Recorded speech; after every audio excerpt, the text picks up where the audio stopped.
네, 신문성답 오늘 7번째 시간입니다. 질문이 아주 짧습니다. 자유민주주의와 사회 공산주의에 대한 성경적 시각은 무엇입니까? 얼핏 보면 이 질문은 정치적인 질문인 것처럼 보일 수 있습니다. 그렇지만 이 질문은 사실 우리가 기독교인이자 한국 사람으로 국적 있는 신앙인으로 이 땅에서 어떤 의식을 가지고 살아가야 되는가 하는 가장 본질적인 신앙적인 질문이라고도 말할 수 있습니다. 그리고 특별히 지난 금요일 날 이틀 전에 우리가 80주년 광복절을 보내면서 오늘 이 질문을 다루는 것은 매우 시적절하다고 생각합니다. 모쪼록 이 시간을 통해서 우리 민족이 이념 대립으로 겪었던 아픈 역사를 기억하고 성경이 제시하는 아름다운 나라가 우리 이 나라 대한민국이 되기를 바라고 또 나아가서 남북의 평화 통일을 위해서 기도하는 그런 뜻깊은 시간이 되기를 소망합니다. 먼저 질문에 담긴 용어에 대해서 간단하게 좀 정리를 몇 가지로 하고 대답을 찾아보겠습니다. 화면 보시면 되겠습니다. 먼저 정치 체계로 보면 의사결정을 누가 하느냐에 따라서 민주주의와 독재주의로 나눌 수 있습니다. 국민들의 투표에 따라서 다수결로 결정하는 게 민주주의고, 의사결정을 한 사람이나 소수가 하는 것은 엘리트 또는 독재주의라고 말할 수 있습니다. 경제체제로 보면 각 개인이 사유재산을 가질 수 있느냐 하는 문제로 그것이 가능하다라고 하는 것이 시장경제를 채택하는 자본주의고, 철저한 통제에 따라서 하는 것이 공산주의라고 말할 수 있습니다. 그러니까 여러분, 저 화면을 보시면 민주주의는 정치체제에 대한 문제이고 공산주의는 경제체제에 대한 문제입니다. 그러면 질문하신 분이 그걸 몰라서 질문하셨는가? 그게 아니라 편의상 정치체제하고 경제체제가 긴밀하게 연결되기 때문에 이런 질문을 하신 것이라 이렇게 생각합니다. 그리고 방금 질문에서 민주주의 앞에 괄호로 자유라고 쓰셨습니다. 괄호하고 자유, 민주주의. 사실은 자유민주주의와 민주주의가 좀 다릅니다. 어떤 게 좀 더 성경적이냐 하는 그런 질문이 포함된 것이라고 생각합니다. 저는 개인적으로 민주주의보다는 자유민주주의가 보다 더 엄밀하고 정확한 용어라고 생각합니다. 그러나 설교 시간이기 때문에 우리가 좀 더 익숙하고 넓은 의미로 민주주의에 대해서 생각을 해보겠습니다. 사회주의와 공산주의도 엄밀하게 말하면 다릅니다. 원래 이론에 따르면 사회주의가 거쳐서 공산주의로 가는 거죠. 공산주의가 최종 단계입니다. 그래서 오늘 이 시간에는 편의상 질문을 좀 더 넓게 명확하게 다루기 위해서 민주주의와 공산주의 이 두 가지 체제에 대해서 다루어 보고, 과연 성경은 어떤 정치 체제를 지향하고 있는가, 이 질문에 대해서 한번 생각을 해보겠습니다. 먼저 민주주의하고 성경적인 가치관입니다. 우리가 지금 민주주의 사회에 살고 있지요. 성경하고 민주주의가 어떤 면에서 각고 다른가 생각해 보겠습니다. 공통점이 있습니다. 첫 번째는 개인의 존엄성과 가치를 중요하게 여긴다 하는 것이 민주주의와 성경의 공통점입니다. 우리가 늘 사회 시간에 어릴 적부터 배웠죠. 개인의 인권, 자유 이런 걸 강조하는 게 민주주의 사회입니다. 성경도 마찬가지입니다. 여러분, 구약 성경 첫 권인 창세기에 제1장을 한번 생각해 보십시오. 창세기 1장 27절 한번 화면 보시죠. 자, 함께 한번 읽어보겠습니다. 시작. 하나님이 자기 형상 곧 하나님의 형상대로 사람을 창조하시되 남자와 여자를 창조하시고. 아멘. 성경에서는 우리 인간을 하나님의 형상대로 창조하셨다 이렇게 말합니다. 창세기가 있던 그 당시에 다른 바벨론의 신화를 보면 신들의 사회에 노예로 부리기 위해서 인간을 창조한 겁니다. 그런데 성경은 너희들 한 사람 한 사람은 다 귀하다 하고 하나님의 형상으로 우리 인간을 창조해 주셨습니다. 그러니까 각 개인은 다 절대적인 중요성을 가지고 가치를 가지고, 그리고 하나님 앞에 모든 사람들은 다 하나님 형상으로 창조되었으니까 평등한 존재다 하는 것이 성경의 가르침입니다. 그러니까 각 개인은 존엄하다, 모든 개인은 평등하다. 이게 민주주의와 성경의 가치관의 첫 번째 공통점이지요. 두 번째 공통점은 자유와 책임을 강조한다는 겁니다. 여러분, 우리는 지금 다 자유로운 사회에 살고 있습니다.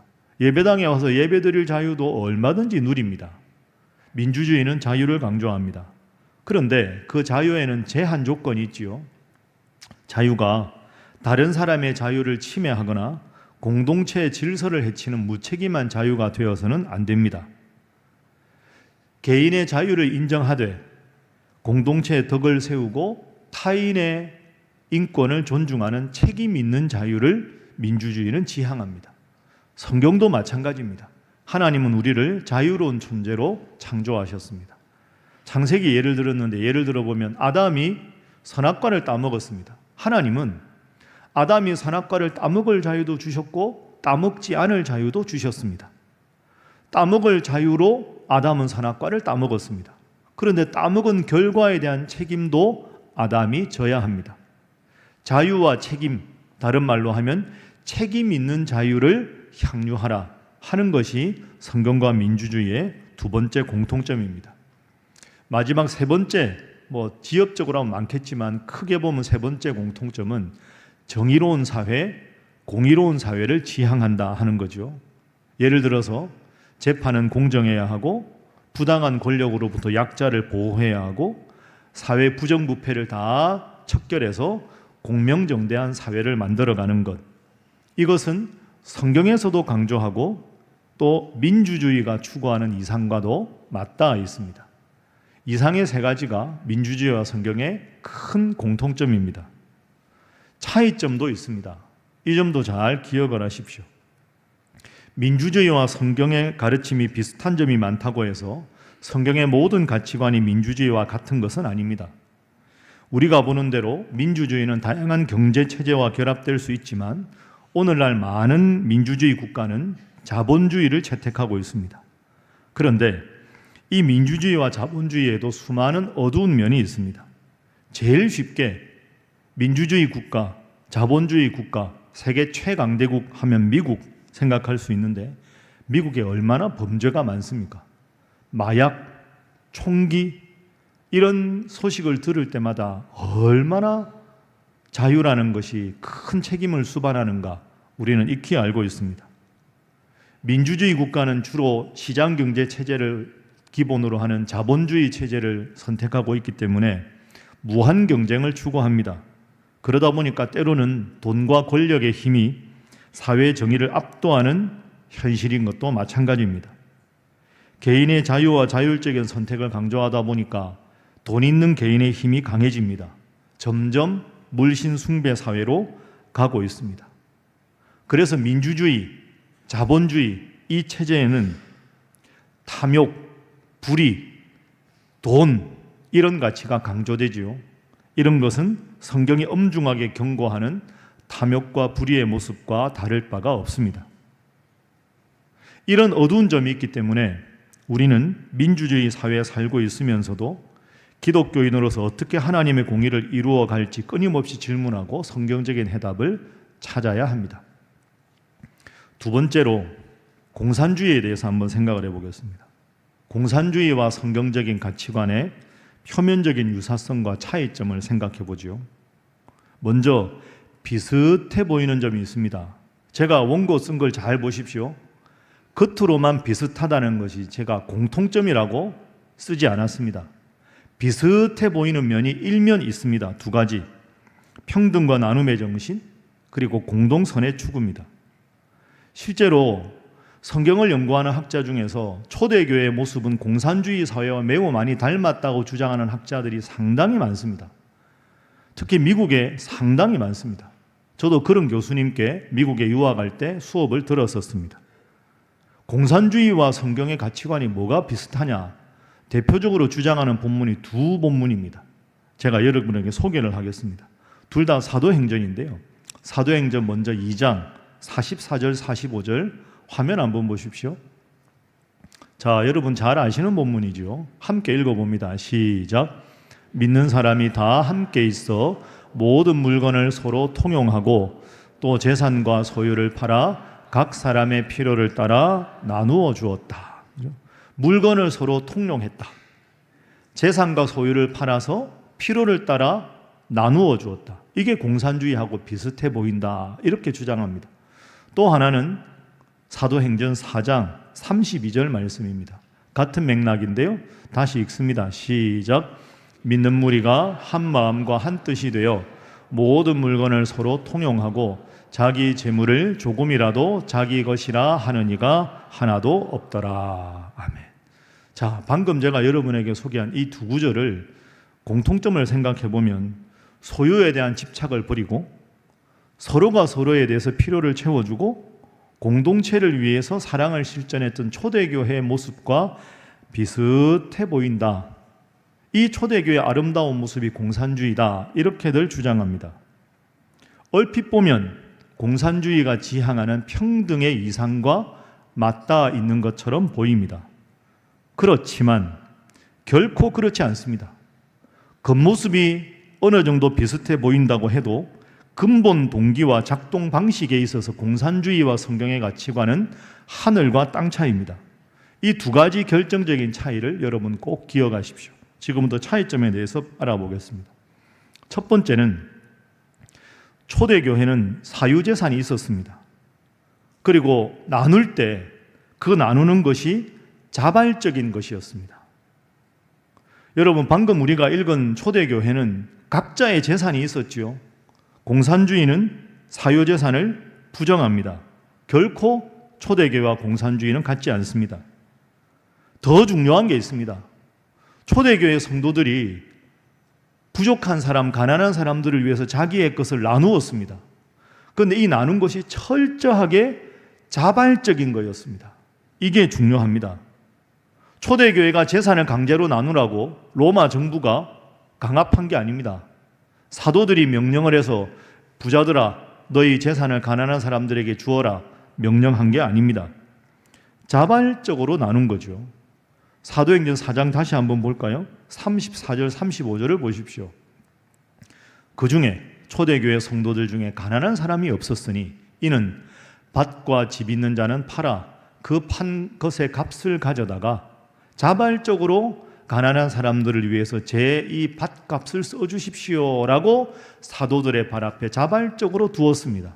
그러니까 사도들이 그걸 자원하는 마음으로 바친 것을 가지고 가난한 사람들이 최소한의 먹고 입고 쉴 수 있는 공간을 마련해 준 거지요. 그렇지만 공산주의가 이상으로 삼는 공동생산, 공동분배는 결코 자발적인 나눔이 아닙니다. 자발적이지 않기 때문에 서로가 서로를 경계하고 통제할 수밖에 없고 이른바 빼앗기지 않기 위해서 숨기고 거짓말을 하고 불평과 불만이 쌓일 수밖에 없는 정치 시스템입니다. 그래서 초대교회의 모습과 공산주의 사회의 모습은 얼핏 보기에는 일면 비슷한 것처럼 보여도 결코 그렇지가 않습니다. 여러분 한번 생각해 보십시오. 나누는 동기가 강요냐 자발적인 거냐, 이건 정말로 중요한 겁니다. 사랑은 강요될 수 없는 겁니다. 나누는 것은 명령에서 이루어지는 것이 아닙니다. 진정한 나눔은 자발적인 마음에서라야 가능한 거죠.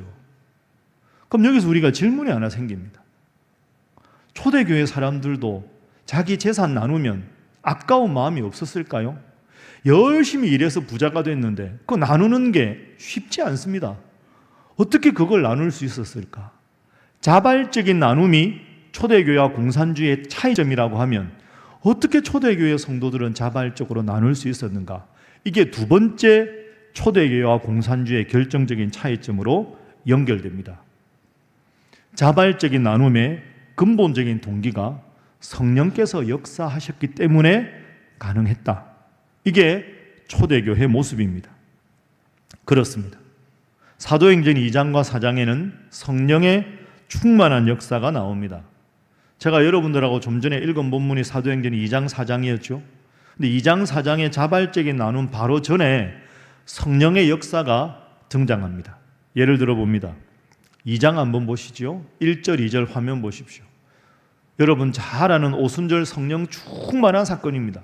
성령이 기도하는 중에 성령이 충만해서 그 충만한 결과 자발적인 마음을 주셔서 그 나눔의 정신을 실천할 수가 있었습니다. 사도행전 4장에도 자발적인 나눔이 나오죠. 자, 31절 한번 보십시오. 사도행전 4장 31절. 열심히 기도하다가 보니 무리가 성령이 충만합니다. 성령이 충만한 상태에서 32절. 누가 시키지도 않았는데 가난한 사람들을 위해서 물건을 서로 통용하고 자기 것을 기꺼이 나누는 일이 벌어진 겁니다. 여러분, 이게 중요합니다. 초대교회가 자발적인 나눔이 가능했던 것은 그 사람들이 선해서가 아닙니다. 그 사람들이나 우리나 다 죄인인데 성령께서 충만하게 역사하니까 자신들이 생각하지도 못했던 아름다운 선행과 나눔을 할 수가 있었던 거죠. 공산주의 사회에서는 결코 있을 수가 없습니다. 여러분 아시지요? 어릴 적부터 배우지 않았습니까? 기독교는 민중의 아편, 인민의 아편입니다. 그렇게 기독교를 적대시하는 공산주의 사회에서 어떻게 성령의 역사를 인정하겠습니까? 겉으로 드러나는 모습이 일면 비슷하다고 해서 기독교와 공산주의를 놓고 유사하다, 공통점이 있다, 이렇게 말해서는 안 되는 것이지요. 자, 그러면 이제 마지막 세 번째로 넘어가 보겠습니다. 성경이 말하는 정치 체제는 뭐냐? 지금부터 이 문제를 다루어 보겠습니다. 성경이 말하는 정치 체제는 명확하게 뭐라고 말하기 어렵지만 추상적으로 보면 딱 한 단어입니다. 이 단어를 오늘 꼭 기억하시죠. 한번 따라해 보시죠. 하나님 나라. 하나님 나라. 더 구체적으로 말하면 성령께서 역사하시는 공동체. 하나님을 향한, 그리고 우리 서로를 향한 공의로운, 그리고 사랑, 공의와 사랑이 완벽한 조화돼간 이룬 나라를 하나님 나라라고 말합니다. 거듭 말씀드리지만 성경은 어떤 특정 정치 체제를 제시하지 않습니다. 그렇지만 하나님 나라의 원리를 통해서 민주주의와 공산주의를 뛰어넘어서 우리가 지향해야 할 공동체가 어떠해야 하는지에 대해서 분명하게 방향을 제시해 줍니다. 그 방향은 크게 두 가지로 정리할 수 있습니다. 첫 번째로 성경은 인간의 죄악을 분명하게 직시합니다.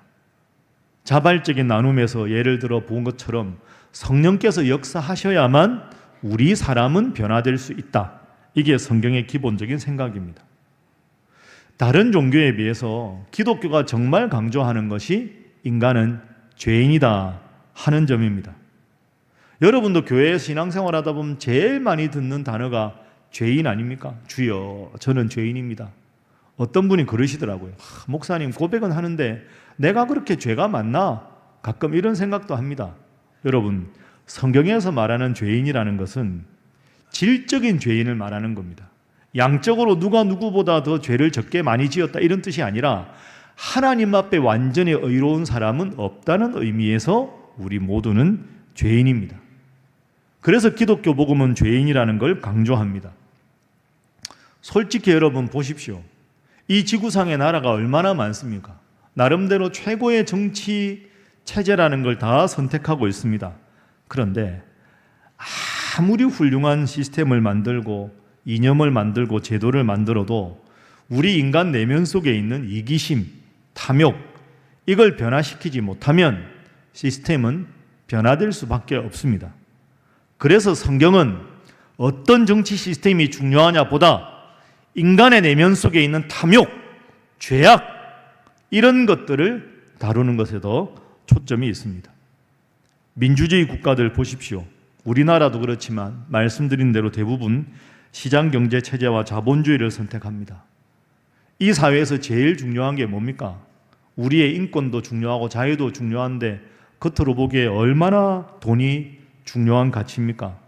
사람을 평가할 때도 돈으로 평가하는 경우가 많습니다. 부자를 우리가 뭐라고 합니까? 저 사람 참 잘 산다. 제가 거듭 말씀드리면 틀린 말입니다. 부자는 돈이 많은 사람이지 부자는 잘 사는 사람이 아닙니다. 잘 사는 건 훌륭하게 도덕적으로 살아야 잘 사는 거죠. 부자지만 못 사는 사람이 얼마나 많고 가난한데 잘 사는 사람이 얼마나 많습니까? 근데 우리는 습관적으로 너무 자본주의에 익숙해서 돈 많은 사람을 잘 사는 사람이다.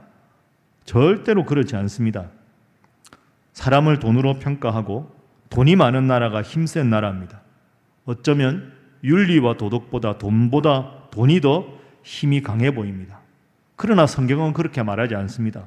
돈보다 인권이 중요하고 돈보다 개인의 존엄성이 더 중요합니다. 공산주의는 이보다 더 심합니다. 여러분, 공산주의 국가들을 보십시오. 예를 들어서 북한 생각해 보시지요. 소수의 권력을 독점한 김일성 일가의 독재와 세습, 그 일당들만 배를 불리고 있습니다. 평등 말하는데 그 말하는 평등은 강제적인 평등 아닙니까? 가난의 평등입니다.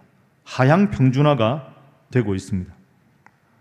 제 개인적인 이야기를 해서 죄송합니다. 제가 과거에 대학원에서 공부할 때 이 문제로 동료들하고 크게 학문적으로 한번 다툰 적이 있습니다. 저는 당시에 사회주의든 공산주의든 사회주의나 공산주의는 결국은 내적 모순으로 멸망할 수밖에 없는 체제라고 주장했습니다. 그때만 해도 사회주의나 공산주의 이론이 아주 각광을 받던 시대라 동료들하고 상당히 논쟁을 많이 했었습니다. 저는 지금도 그 생각에 변함이 없습니다. 여러분 생각해 보십시오. 사회주의 사회에서 혁명을 왜 합니까? 이른바 프롤레타리아 혁명이라는 거 들어보셨지요? 왜 사회주의나 공산주의에서 혁명을 합니까? 가장 근본적인 동기는 내 것을 갖고 싶다는 겁니다. 내가 열심히 일해서 내 걸 갖고 싶은데 왜 소수의 자본가가 그걸 다 착취해 가는가? 그 분노의 열정으로 혁명을 일으키라 하는 거지요. 사회주의 국가 건설의 가장 근본적인 동기는 내 것을 갖자는 내적인 동기입니다. 그런데 결과가 어떻게 됩니까? 내 것을 얻기 위해서 시작된 혁명이 완성되는 순간 내 것이 없어집니다. 공동의 소유가 되고 결국은 소수 공산당 집단의 소유가 되어버립니다. 내 것을 얻자고 시작한 혁명인데 혁명의 결과는 결국 내 것이 없어지는 결과가 됩니다. 자기 모순이죠. 그래서 저는 개인적으로 사회주의든 공산주의든 그것은 처음부터 이런 모순으로 망할 수밖에 없는 체제라고 생각합니다. 여러분, 오늘 설교가 좀 딱딱하지요? 잘 들어보십시오. 시스템이 사람을 바꿀 수 없습니다. 아무리 좋은 정치 시스템이라고 하더라도 인간의 탐욕과 권력욕, 이기심이 개입되면 변질될 수밖에 없습니다. 민주주의든 자유민주주의든 사회주의든 공산주의든 그 어떤 정치 체제도 완전할 수 없습니다. 그래서 성경이 강조하는 것은 성령이 우리를 변화시켜 주셔야 각 개인과 공동체가 성령의 공동체가 되어야 진정한 변화가 가능하다 하는 겁니다. 성경은 제도나 강요가 아니라 성령 하나님께서 우리 마음속에서 근본적으로 변화시켜 주시는 역사를 강조합니다. 나는 사실 이기적인데 하나님이 내 마음속에 이웃을 사랑하는 마음을 주시고 그 마음이 내 속에 가득 차야 그 마음으로 나야 진정한 나눔이 가능할 수 있고 그래야 진정한 행복이 가능할 수 있다. 이게 성경이 가르치는 바입니다. 여러분, 이념이나 제도가 사람을 바꿀 수 없습니다. 여러분 스스로도 인정하시지 않습니까? 사람이 참 잘 안 바뀝니다. 진짜 안 바뀌는 게 사람입니다. 욕심, 탐욕 때문입니다. 그런데 성령 하나님께서 우리 마음속에 역사하시면 야, 어떻게 사람이 저렇게 바뀔 수 있는가? 때로는 내가 나의 변화를 보고도 깜짝 놀랄 때가 있습니다. 주님께서 여러분 마음속에 함께 하셔서 여러분의 진정한 인격이 변화되고 여러분의 사랑이 여러분 마음속에 가득 차서 많은 이들에게 주님의 사랑을 흘려보낼 수 있는 하나님의 사람 되시기를 주님 이름으로 축복합니다. 우리 옆에 분들과 인사 한번 하겠습니다. 주님이 함께 하셔야 변화가 가능합니다. 한 번 더 하겠습니다. 주님만이 인생의 해답입니다. 이제 끝으로 그러면 성경에서 바라보는 가장 아름다운 공동체의 모습은 어떤 모습인가? 그게 바로 저는 오늘의 본문 말씀이라고 생각합니다. 자, 오늘 본문 말씀 한번 볼까요? 10절, 11절 말씀을 화면으로 한번 보십시오. 자, 시편 85편 10절, 11절. 참 멋지고 아름다운 구절입니다. 여러분 함께 한번 읽어보시죠. 시작. 인애와 진리가 같이 만나고 의와 화평이 서로 입맞추었으며 진리는 땅에서 솟아나고 의는 하늘에서 굽어보도다. 아멘. 4개의 중요한 단어가 나옵니다. 한번 따라해 보시죠. 인애, 진리, 의, 화평. 10절에 4 단어가 나오죠. 이 단어가 참 다 멋진 단어 아닙니까? 잠깐 설명을 드리면 인애는 쉬운 말로 사랑입니다. 사랑. 신약 성경의 사랑은 아가페지요. 목숨까지 희생하는 사랑. 구약에는 헤세드라고 합니다. 그러니까 하나님이 우리를 위해서 독생자 예수님을 바칠 정도로 하나님이 우리를 사랑하신 것을 말합니다. 그게 인애입니다. 인애와 진리가 만나고 했는데 진리는 11절 한번 보십시오. 11절에 보면 진리가 어디서 솟아납니까? 땅에서 솟아납니다. 그러니까 쉽게 말하면 이런 겁니다. 위로부터 하나님께서 우리를 목숨처럼 정말 예수님 보내실 것처럼 많이 사랑하시고 위로부터 하나님의 사랑이 내려오고 그 사랑을 받은 우리가 하나님의 사랑에 감동해서 의로운 삶을 살아간다. 이게 인애와 진리가 만난다 이런 뜻입니다. 그리고 의와 화평이 나오죠. 의 11절 한번 다시 보십시오. 의는 어디서 굽어봅니까? 하늘에서. 그럼 의가 어디서 오는 겁니까? 하늘에서 내려오는 거죠. 하늘에서 하나님의 의로우심을 우리들에게 이 땅에 보여주시면 화평은 우리가 하나님이 주시는 의를 이 땅에서 실천하고 평화롭게 살아가는 모습이 화평입니다.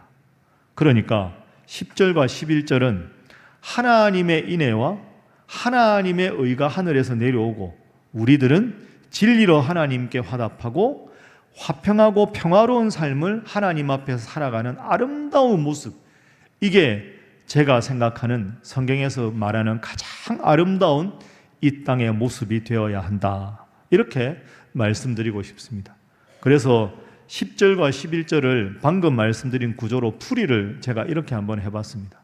10절은 하늘아버지의 인애, 그 사랑을 받아서 본받아서 우리가 이 땅에서 하나님의 진리 속에 거하고, 11절 하나님의 공의를 본받아서 우리는 이 땅에서 서로 평화로이 거한다.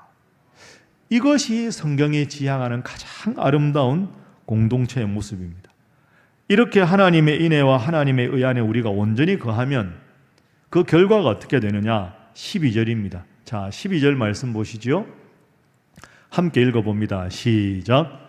여호와께서 좋은 것을 주시리니 우리 땅이 그 산물을 내리로다. 아멘. 그렇게 하나님께서 우리 이 땅의 아름다운 모습을 보시고 좋은 것을 더 많이 주셔서 이 나라가 정말로 하나님 보시기에 풍요롭고 넉넉한 나라가 된다. 이게 12절입니다. 그럼 12절을 우리 대한민국으로 연결시켜보면 이렇게 되지 않겠습니까? 제가 이렇게 썼습니다. 하나님을 잘 섬기고 하나님의 의로우심과 평화 안에 거하니 이 땅 대한민국이 좋은 나라가 될 것이며 이 땅이 더욱 번영하리로다. 이것이 성경에서 말하는 우리나라 대한민국이 이루어야 될 모습이라고 생각합니다. 이제 말씀을 정리하면서 오늘 주신 질문에 대해서 다소 딱딱하고 복잡한 내용이니까 마지막으로 정리를 한번 해보겠습니다. 성경은 어떤 특정 정치 체제를 제시하지 않지만 하나님 나라의 원리를 통해서 우리가 어떤 공동체를 만들어 가야 할지에 대해서는 분명하게 방향을 제시합니다. 하나님의 나라는 인간이 만들어낸 어떤 이념으로도 완벽하게 구현될 수 없고 오직 하나님을 잘 믿고 성령 하나님이 온 마음을 하나로 만들어 주시고 그래서 그 마음으로 내가 가진 것보다 나보다 더 어려운 이들을 위해서 자발적으로 나눌 수 있어야 진정으로 하나님 모시기 아름다운 이 나라 대한민국이 될 줄로 믿습니다. 그래서 성경이 제시하는 지향하는 사회는 전혀 사회주의나 공산주의와 다릅니다. 굳이 말하자면 민주주의, 더 구체적으로 말하면 자유민주주의에 더 가깝습니다. 그러나 그러한 민주주의보다도 더 넘어서는 것이 성경이 지향하는 하나님의 나라입니다. 오늘 우리는 민주주의와 공산주의라는 두 이념을 성경의 빛 아래에서 살펴보았습니다. 이 두 이념 모두 인간의 이상을 담고 있지만 인간의 죄성으로 인해 그 이상이 변질되고 파괴적인 결과를 초래했습니다. 특히 광복 이후에 우리가 겪었던 뼈아픈 6.25의 역사는 바로 이념의 맹목적인 추종이 얼마나 위험한지를 생생하게 보여주었습니다. 그래서 우리 신일교회 성도 여러분들은 단순히 특정 정치 이념을 맹목적으로 추종할 것이 아니라 하나님의 말씀에 기초해서 이 나라가 진정으로 하나님께서 기뻐하시는 나라로 변화시켜 달라고 기도하셔야 합니다. 구체적으로 우리는 이 나라 대한민국이 더욱 공의롭고 사랑이 넘치고 특별히 사회적인 약자가 소외되지 않고 존중받는 공동체가 되도록 기도하고 노력해야 합니다. 이러한 것은 거대한 정치적인 구호를 외치는 것에서 시작되는 것이 아닙니다. 우리들 각자가 하나님 말씀을 따라 정의를 사랑하고 우리들 각자가 불의는 배격하고 우리들 각자가 나보다 좀 더 어려운 이웃을 향해서 손을 내밀고 그들을 향해서 교회도 섬기고 베푸는 삶을 살아야 합니다. 그러한 작은 실천을 통해서 그러한 작은 실천들이 모이고 또 모일 때 하나님 나라는 이 땅 가운데 확장될 것입니다. 오늘 우리가 이틀 전에 광복절을 보내고 또 우리 신일교회 80주년을 지내며 오늘 우리는 우리에게 주신 자유가 하나님의 선물임을 꼭 기억하십시오. 그리고 이 자유를 책임 있게 사용해서 하나님의 공의와 하나님의 사랑을 실천해서 이 땅에 진정한 하나님의 나라를 이루어가는 복된 성도들이 되시기를 주님 이름으로 축원합니다. 기도하겠습니다. 사랑과 정의의 하나님, 광복 80주년을 맞이하여 저희를 이 땅에 살게 하심을 감사합니다. 하나님, 이 나라 대한민국이 주님의 인애와 진리가 만나고 의와 화평이 서로 입맞추는 하나님 나라가 되게 하여 주옵소서. 우리 안에 사랑을 심어주시고 진리를 사랑하게 하시며 이 땅 곳곳에 평화가 임하게 하옵소서. 우리 개인과 공동체가 이 땅에 하나님 나라를 세우는 도구로 쓰임받게 하시고 주님의 뜻이 온전히 이루어지는 이 나라 대한민국이 되게 하여 주옵소서. 예수님의 이름으로 기도하옵나이다. 아멘.